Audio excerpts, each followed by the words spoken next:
So I've been wanting to do this series for a while, and I figured I'd start with Latin America since that's where I'm most accumulated when it comes to this kind of stuff, when it comes to looking into cultures and the people that make them up and the countries which they come from. I really like talking about culture and these just type of stuff in general, genetics, people, uh, how people are linked with each other, how they interact with each other, how language interacts with people. And I think Latin America is a solid place to start because there's a lot of misconceptions that people have about it and a lot of unknown stuff about it itself that I find really interesting. So, to start, let me define a few terms for you as the viewer so you can understand better when I use these terms in context and in matter. So, whenever I talk about someone who is native or like indigenous to the Americas, I'm going to be saying Native American or Amerindian since they're just like the easiest terms to use. Because if I say Indian, then that might get confused with actual India, which a lot of people don't think of when they use that term. I don't mind it besides that, but it just kind of confuses things sometimes. But yeah, I'm gonna be using those two terms. And secondly, uh, when I say Latino countries, I'm pretty much talking about all these countries in green, but I won't be talking about the French speaking countries because although they are similar, they are more different than like Colombia versus Brazil, for instance. So there's a bigger gap between the two. So for the second misconception, I'm going to be talking about Hispanic versus Latino. And that's something a lot of people also get mixed up. So let me define it for you right now so you don't get them mixed up yourself. So Hispanic basically means someone of Hispanic descent, which is someone who is from a Spanish speaking country, basically, or a Spanish speaking parent, or one who has origins in there. So someone from Brazil would not be Hispanic. A lot of people think Brazilians are, but they're actually not because Brazil speaks Portuguese, and Portuguese is a totally separate language from Spanish.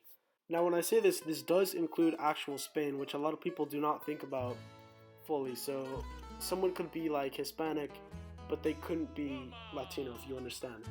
So, these just confuse a lot of people sometimes because you'll see like people like African Latinos, there's white Latinos. A lot of people don't realize that there's a wide variety of Latinos itself, and Latinos are usually, for the most part, they're a mix of European and Amerindian or Native American, but it can be also a mix of like white and black and Native American, black and white, and all three.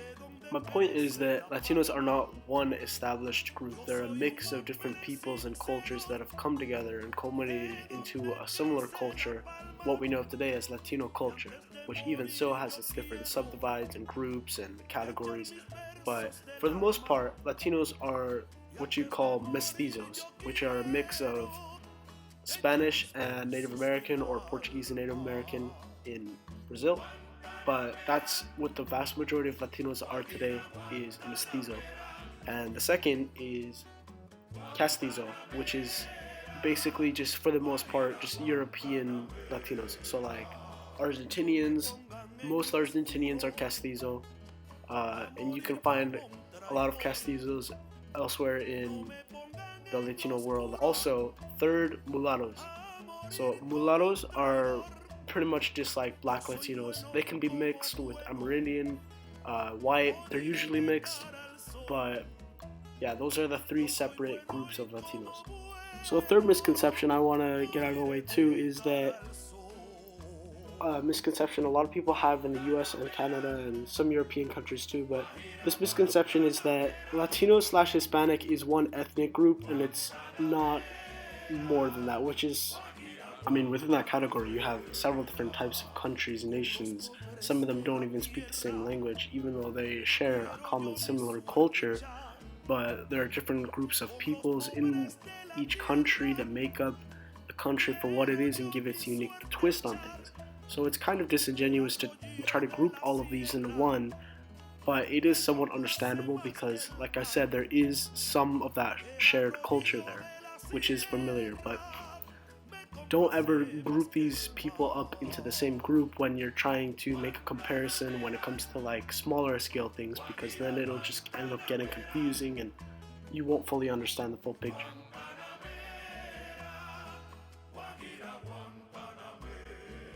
So even though I just established that Latinos cannot be oversimplified or else it leads to confusing situations, I'm still going to try to do my best to somewhat oversimplify to make these digestible for the average person to understand Latino and Latino culture as it is, because it's a very confusing subject and topic that, even though I'm making a video on it, cannot be fully expressed in this video. But anyways, I'm going to try to give it a go. So Latino culture is all of these countries, as I listed before, with the exception of French ones, even though they are similar, all of these countries who have a shared, somewhat close history of colonization by two European powers, mainly Spain, but Portugal for Brazil, of course. But and these countries have a lot of intermixing of races, ethnic groups, different peoples, languages, and different types of traditions. So, what America, the US, was at its base versus what it was today are two different things in my mind, even though they are similar. But the basis of America was a lot more mixed compared to how it is now. And even though the US is mixed, Latin America is different in that regard, where it has stayed mixed and it is still mixed today. Like, for instance, if we take Brazil, which is like one of the most mixed countries in the world, they have pretty much every type of Latino there. Mexico, the vast majority of Mexicans are mestizos, but you also have a big Castizo group and Native American, Amerindian group. There's a wide range. Colombia is also very mixed. The Latin world itself is a very mixed world, where there's different types of peoples and different groups of peoples. So like Argentina is full of Castizos. They don't really have much else besides that, but there's a lot of different peoples. And what Latino culture is this shared mixed culture between these groups, and it's more closely related with Spanish, obviously, of Hispano culture, but it relates enough to Brazilian because Portuguese is basically the twin brother of Spanish, so it goes both ways pretty much, but it's closer between Hispano countries of Latin America than it is for like I said, Brazil versus Colombia or Brazil versus Argentina. Like, they're still close and they still connect and share some traditions and cultural habits, but it's a lot different. Even from country to country, it varies. But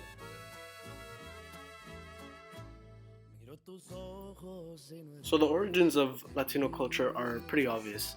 For the most part, it's mainly Spanish, um, and of course Portuguese. But what a lot of people don't realize and don't give credit for is just how much the Native Americans of Latin America have contributed to Latin America today. Like, many foods, many traditions, many inventions that the Native Americans have made have carried on into Latin America today. And that's what, in my eyes, makes Latin America so interesting. It's not a one note, just this. It's a mixture, it's a hybrid at its core, and that's what it's always been, and that's what it always will continue to be. Like, for instance, let's take Mexico. Tortillas, Native American invention. El Salvador, let's take pupusas, Native American invention. Let's take Venezuela, Colombia, arepas, Native American invention. Almost all of the iconic foods from Latin America, with a few exceptions, or even like traditions, are Native American. And to see that legacy of the Native Americans continue on into their children, which are a mix of both European and Native American, is very cool and interesting, because it shows that their legacy, that their history continues on in a new generation today. Whereas like in the US and Canada, pretty much almost all the Native Americans have been squeezed out, which is really unfortunate. But that part remains in Latin America. It makes up who they are. It's what forms the basis of these traditions, of these people, and their society. And that's what's interesting about it. Not to mention the countless World Heritage sites of the pyramids, of which the Aztecs, the Mayans, the Olmecs, all of these peoples who have made their own structures. They had their own structure to society before the Europeans came. Like, a lot of people don't realize that the the way that history is written as it is very European structured. It's in the mindset of like, oh, everyone else is barbaric and we're the best, and that's just how it's written because Europeans dominated that period of history.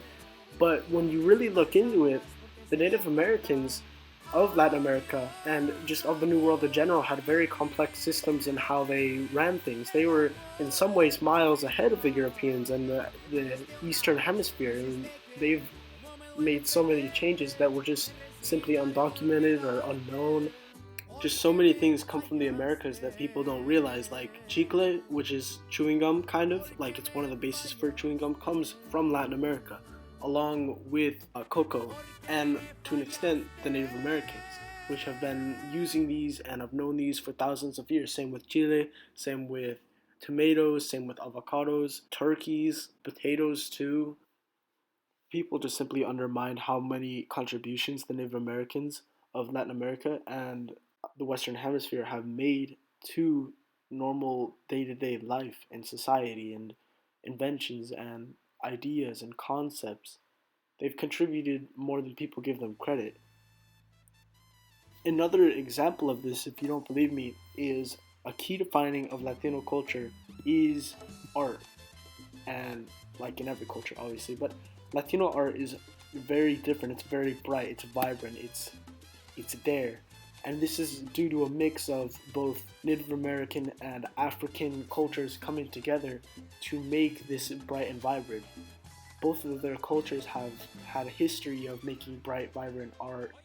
Art and food is the best expression of this. It is a clash of these two cultures coming together to make a new culture, birthing a new culture that has become Latino culture today, that as we know it. And there's so many different variants and types, and that's what all the different countries are. They're different types of Latino culture, but they're all different and unique in their own way. There's so many different types. Like you can go from like Colombian art to Brazilian art, and there's just different in the way that they're structured and presented. So to summarize, Latino culture is a mix of three different types of cultures. Hispano culture, also Portuguese culture for Brazil, um, Native American culture, and Afro-Latino culture, which makes up the basis of many Latino cultures today. And that's why they're so similar and they can be grouped in most instances. However, there are differences between them and how they're presented, made, and structured.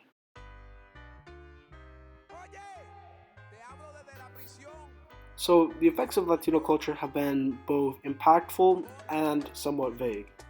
As someone living in the Southwest, arguably one of the most impacted places by Latino culture, I can say a lot of my day to day life revolves around aspects of Latino culture and Latino people. Latino people have made an enormous, yet vague in some ways, impact on the United States as a country. Many Latino people have risen up as celebrities. Latinos themselves make up a large majority of the US population, and it shows in some ways about how certain Latino food has become staples in America, and some Latino traditions even. Latinos have immigrated to the US for hundreds of years, but it only started increasing in the 1980s. The vast majority of Latinos in the US today have come over in recent years, within the past 40 to 50 years. As previously mentioned, the Southwest is the most affected area by Latino culture in the US today. And this can be seen if you just walk around pretty much anywhere in the city or any town, and you'll find traces of it, such as food, markets, the people themselves. There's tons of places where you can find Latino hotspots of people, and their culture affects the surrounding area. By far, the US has been affected the most by Latino culture.